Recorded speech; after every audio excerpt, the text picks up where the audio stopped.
Assalamualaikum para pejalan jiwa. Selamat datang kembali di Hakikat Islam, sebuah persinggahan di mana kita merenungkan misteri hidup, menyelami samudera kebenaran, dan mencari harmoni antara hati dan takdir yang telah digariskan. Ini adalah ruang bagi mereka yang bertanya, yang merasa, dan yang ingin memahami hakikat di balik setiap langkah. Jika kau merasa ada getar dalam dirimu, yang haus akan makna mendalam tentang iman dan kehidupan, mari kita menapaki perjalanan ini bersama. Dan jika belum menjadi bagian dari keluarga pencari hakikat ini, tekan tombol subscribe, jadilah saksi dari kesadaran yang kita bangun bersama.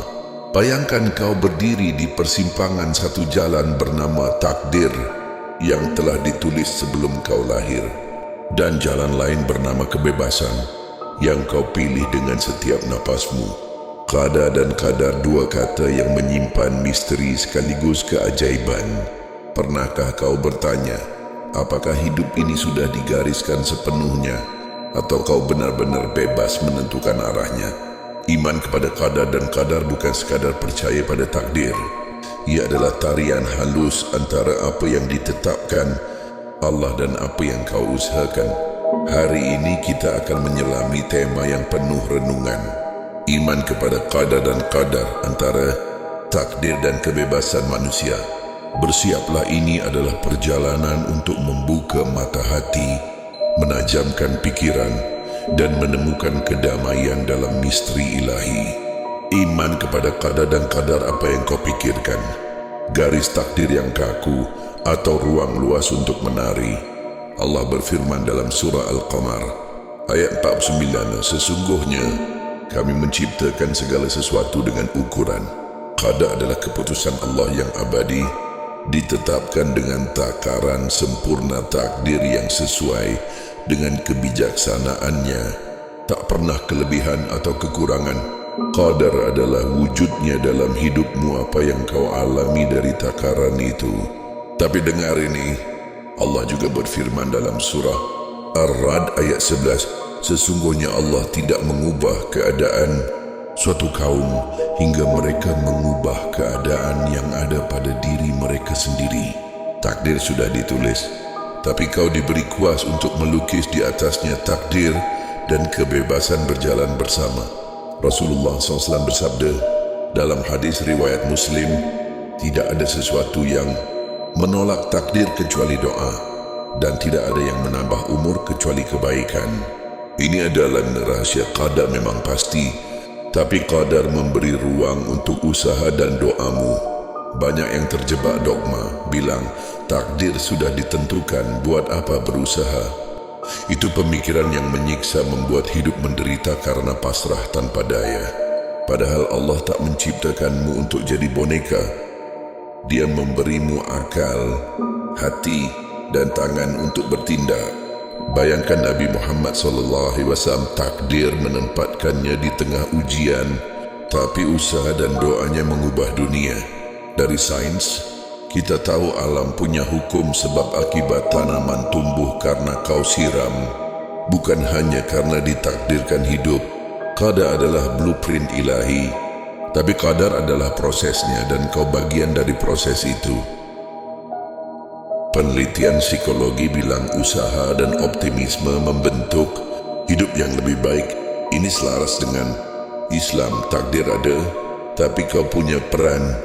Dalam surah Al-Hadid ayat 22, Allah bilang tidak ada bencana yang menimpa di bumi dan pada dirimu sendiri, melainkan telah tertulis dalam kitab sebelum kami menciptakannya.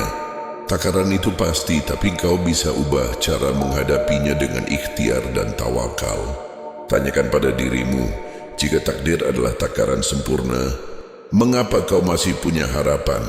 Jika kau tak bisa ubah apa-apa, mengapa Allah perintahkan doa dan usaha? Jangan biarkan dogma, semua sudah ditentukan, membuatmu menderita.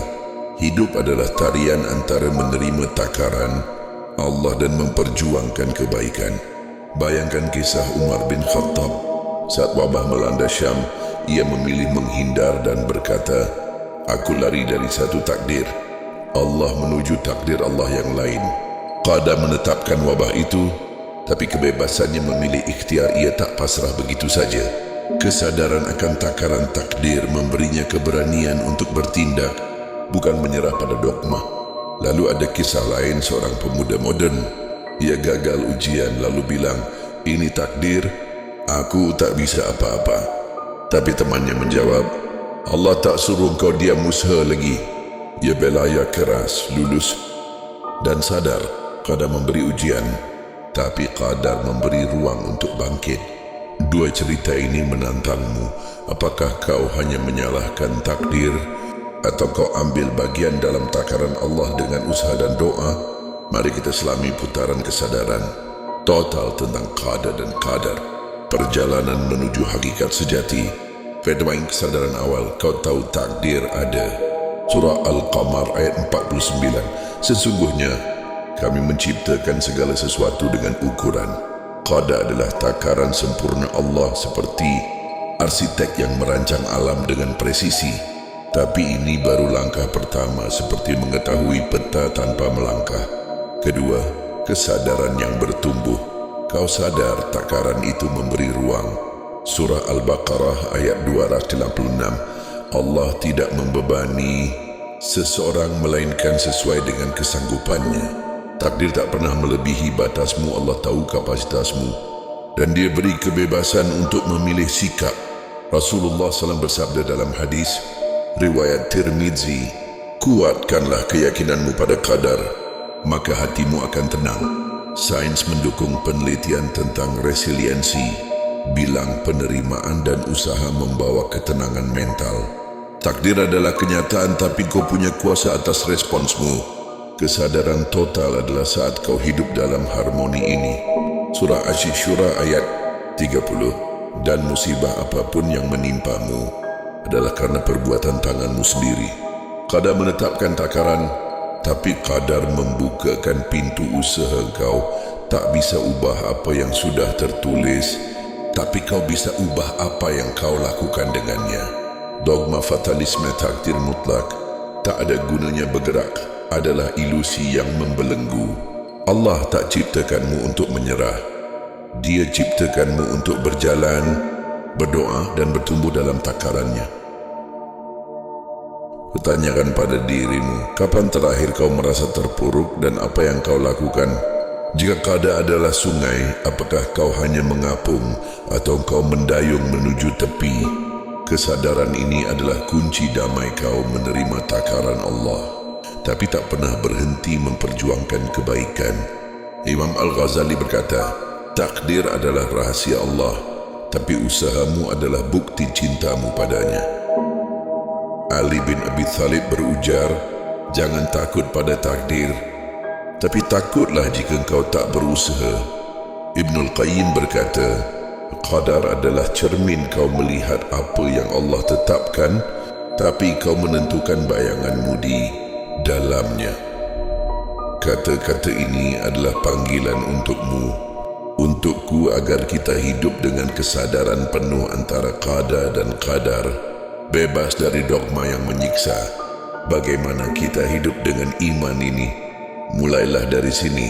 Saat kau menghadapi kesulitan, terima itu sebagai qadar, lalu berdoa dan berusaha sebagai qadar. Baca surah Asy-Syarh ayat 6, sesungguhnya bersama kesulitan ada kemudahan. Ini janji Allah, takaran takdir selalu memberi ruang untuk kebebasanmu. Ketika kau berhasil, syukuri itu sebagai qadar dari usahamu. Ketika kau gagal, sabar, it's qada yang mengajakmu tawakal. Sains bilang usaha membentuk otakmu, jadi lebih kuat jadikan itu bukti bahwa kau punya peran dalam takaran Allah. Hidup dengan kesadaran ini akan membawamu pada damai. Kau tak melawan takdir, tapi menari bersamanya menuju Allah. Jadi iman kepada qada dan qadar, antara takdir dan kebebasan manusia, adalah panggilan untuk hidup dengan hati yang lapang dan tangan yang bergerak. Qada adalah takaran sempurna Allah. Qadar adalah ruang untuk usahamu, keduanya menyatu dalam tarian suci. Jangan biarkan dogma fatalisme membelenggumu. Takdir bukan alasan untuk menderita, tapi undangan untuk bangkit. Di dunia yang penuh misteri ini, jadikan qadar dan qadar sebagai cermin dan kau akan menemukan kedamaian dalam setiap langkahmu menuju Allah. Terima kasih telah menemaniku dalam renungan ini. Jika kau merasa ada getar di jiwamu, jika engkau mulai memahami tarian ini, mari sebarkan cahaya ini, share video ini kepada yang kau kasihi. Dan jangan lupa tekan tombol subscribe bersama. Kita terus menyelami hakikat hidup. Sampai jumpa lagi. Wassalamualaikum warahmatullahi wabarakatuh.